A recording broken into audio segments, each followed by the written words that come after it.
নমস্কার বন্ধুরা, আজ আমি তৈরি করেছি কাঁচা আমের জ্যাম বা জেলি। এটি বানানোর জন্য কড়াইতে কিছুটা পরিমাণে জল দিয়ে দেব। তার মধ্যে দিয়ে দিলাম 4টে মিডিয়াম সাইজের কাঁচা আম। আমগুলো দেখুন ভালো করে সেদ্ধ হয়ে গিয়েছে।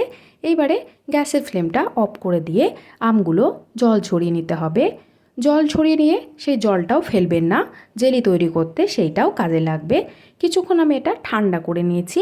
এইবারে হাত দিয়ে এইভাবে ম্যাশ করে করে আমের শাঁসটা বার করে নিতে হবে। পুরো আমের শাঁস বার করে নেওয়া হয়ে গেছে।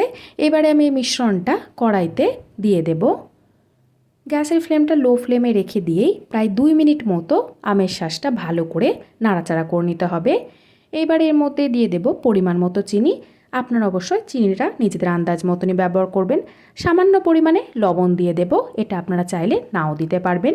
লো ফ্লেমে চিনিটা ভালো করে আমের সাথে মিশিয়ে নিতে হবে। এইবারে মিডিয়াম ফ্লেমে রেখে দিয়ে ভালো করে ফুটিয়ে নেব।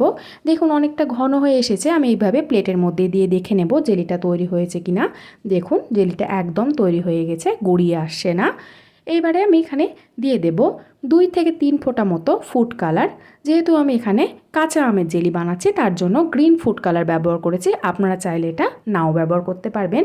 লো ফ্লেমে রেখে দিয়ে ফুড কালারটা ভালো করে মিশিয়ে নিতে হবে। দেখুন একদম মেশানো হয়ে গেছে, অনেকটা ঘন হয়ে এসেছে। এবারে গ্যাসের ফ্লেমটা আমি এই মুহূর্তে অফ করে দেব। দিয়ে দেবো এর মধ্যেই সামান্য পরিমাণে লেবুর রস। লেবুর রসটা দেওয়ার ফলে আপনারা এইভাবে জেলিটা তৈরি করে নিয়ে কম করে 15 থেকে 20 দিন মতো রেখে দিতে পারবেন, নষ্ট হবে না। গ্যাসের ফ্লেমটা অবশ্যই অফ করে দিয়েই লেবুর রসটা ব্যবহার করবেন। ভালো করে নাড়াচাড়া করে মিশিয়ে নেব। দেখুন কাঁচা আমের জেলি বা জ্যাম একদম তৈরি।